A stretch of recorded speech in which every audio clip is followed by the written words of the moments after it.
ప్రియ భగవద్బంధువులారా, లక్ష్మీదేవిని ప్రార్థించటం మనందరి యొక్క నైసర్గికమైన ఒక కర్తవ్యం. ఎందుకంటే సర్వజగత్తుకు అధినాయకురాలైన ఆమె ఈ జగత్తులో భాగమైన వాళ్ళం మనందరము కూడా. కనుక ఇందులో భాగమైన మనం దీనికి అధినాయకురాలైనటువంటి అమ్మను కీర్తించటం అనేది చాలా స్వభావ సిద్ధంగా అందరం చేయవలసినటువంటి పని. బాగుంది.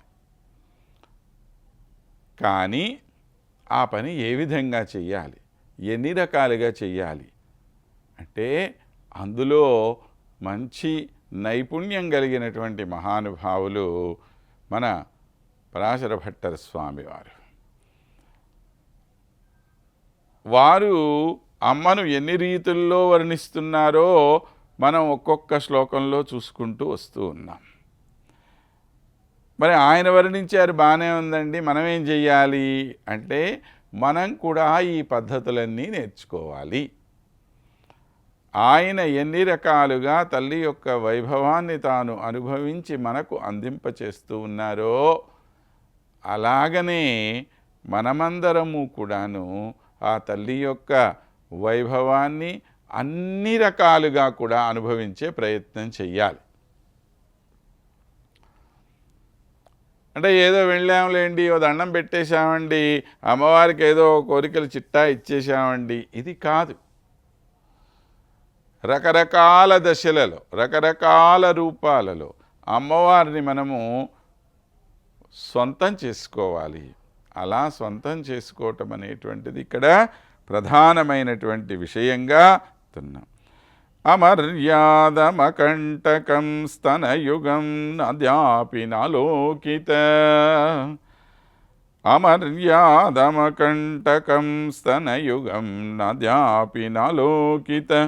భ్రుభేదస్మిత విభ్రమా జహతి వా నైసర్గికత్వాయశః. భ్రుభేదస్మిత విభ్రమా జహతి వా నైసర్గికత్వాయశః.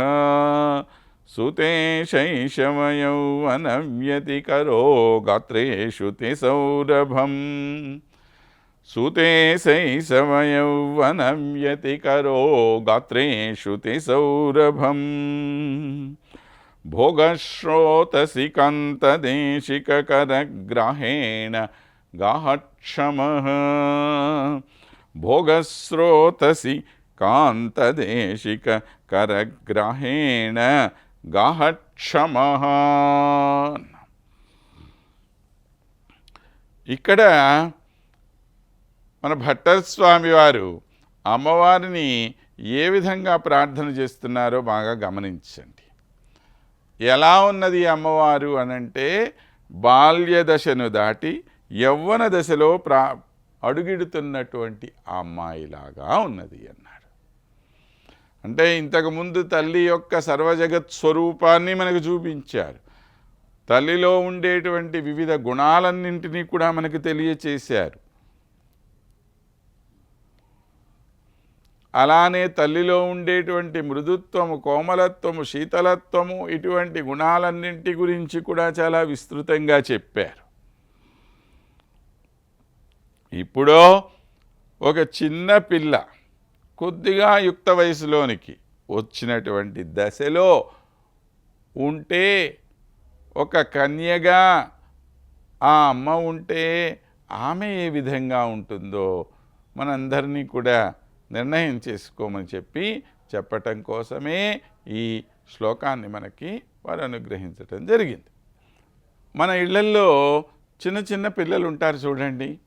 ఆ పిల్లలు ఆ చిన్న బొమ్మలు పెట్టుకొని ఆ బొమ్మలతో ఆడుకుంటూ ఉంటారు. ఆ బొమ్మలే వాడికి ప్రపంచం. ఆ బొమ్మలతోనే చిన్న చిన్న వంటలు వండేస్తారు, అందరికీ భోజనాలు పెడతారు, ఓ రాజకుమారిని తయారు చేస్తారు, వాళ్ళకి పెళ్ళిళ్ళు చేస్తారు, ఉత్సవాలు చేస్తారు, అత్తారింటికి సాగనంపుతారు. ఎన్ని రకాలో ఇవన్నీ కూడా బొమ్మలాట. ఆ బొమ్మలాటే అమ్మవారు మనతో కూడా ఆడుతున్నటువంటిది. ఈ బొమ్మలాటలో భాగంగా మనందరము కూడాను అక్కడ ఆ తల్లి దగ్గర మనం ఉంటూ ఉంటాం కదా. మరి మనందరితో కూడా అమ్మవారు ఆడుకుంటూ ఉన్నది. కానీ ఇక్కడ ఒక చిన్న పిల్లగా ఆమెని మనం భావన చేసుకొని మనందరితో ఆటలాడుతున్నటువంటి విషయాన్ని పక్కన పెట్టి ఆమె చూడు ఎంత చిన్న పిల్లో అని చెప్పుకోవటం ప్రత్యేకత.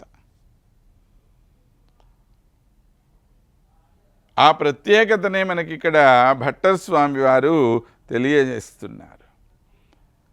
రఘునాథ భూపాలుడు వాల్మీకి చరిత్రం అనే కావ్యంలో అమ్మవారు ఈ విధంగా చిన్న చిన్న బొమ్మల్ని లాగా మనందరినీ ఆడిస్తూ ఉన్నదో ఆయన వర్ణన చేస్తారు.